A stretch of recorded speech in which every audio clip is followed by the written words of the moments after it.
Hey there, I'm Keith, and I've been using the Sony A7R V since it came out, and I have a lot of opinions about this camera so far. Not enough to make a full review about it, but I would love to share my first impressions and opinions about this camera so far. I just wrote them down in a Notion note here, and I'm just gonna read them from top to bottom. And the first thing that I wrote down was that I love the menu, and I'm used to using the FX3 and the FX30, and having that similar style menu come over to the A7R V is really welcoming.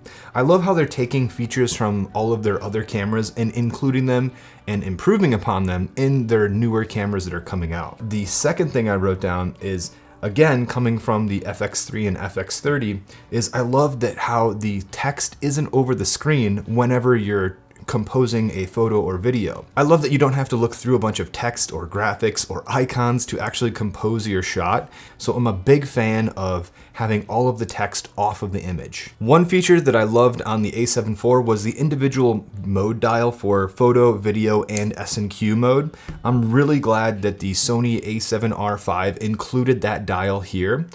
It's one thing that I love to just flick between photo and video mode quickly, and one thing that's even better is that you can keep all of your settings to retain your 180-degree shutter angle in video mode, and then in photo mode you can have shutter speed 2000 if it's bright out, and they can be completely different, and you're not cycling from like, okay, I'm shooting at 30 frames per second, my shutter should be at around 1/60th. Let me go from 2000 shutter in photo to 1/60th in video, and then you have to scroll your shutter all over the place. Kind of a rant, but I love that that functionality from the A7 IV came to the A7R V. One of the most obvious benefits about the A7R V is this screen and how it articulates in just about any angle you can imagine. I love shooting video with the screen flipped out like this, so I can actually maneuver it around, or if I'm filming myself, I can just flip it forward and actually see what I'm shooting. But whenever I'm shooting photos, I find myself using the tilt screen more. I loved this on my A7 III, but going back to shooting photos, I find myself using this tilt out screen much more. My next bullet point is that the autofocus on the A7R V is fantastic. I've been using this, and I tested it with my German Shepherd and Animal Eye autofocus, and it worked great. And then I flipped over to my wife, still using Animal Eye autofocus. Thankfully, it didn't lock onto her eye. But then I, swapped vice versa. I put human, and then I went to my wife, and it locked onto her face, and she was able to move back and forth very quickly.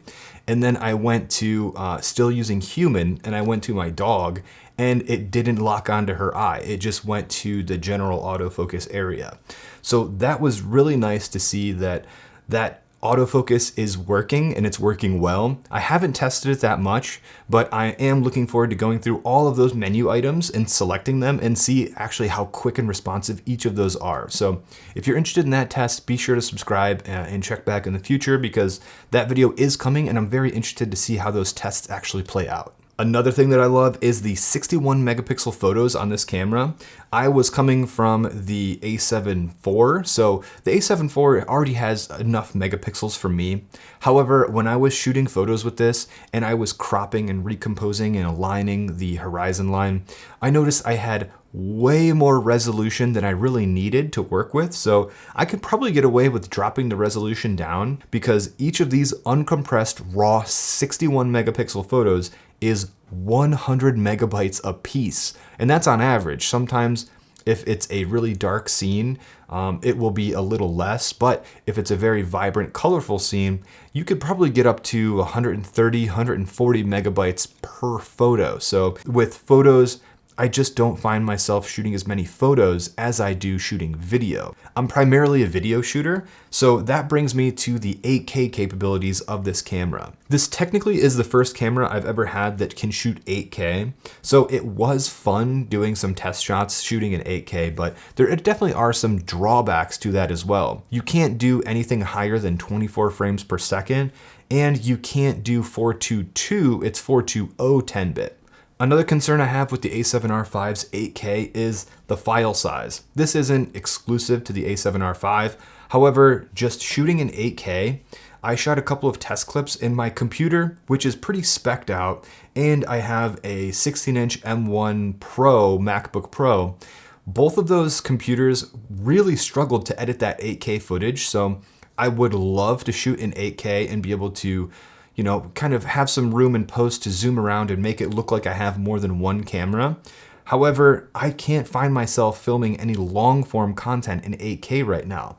I filmed about 5-minute test clips, and some of them were even 30-second test clips, and it was hard for my computer to play those back.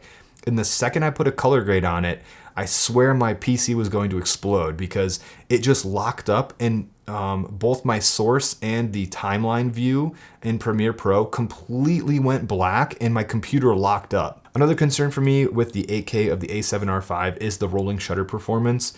I have the A7 IV, which has a notoriously bad rolling shutter. And if I'm going to be filming any kind of motion, I'll actually use my A7S III because it has pretty decent rolling shutter.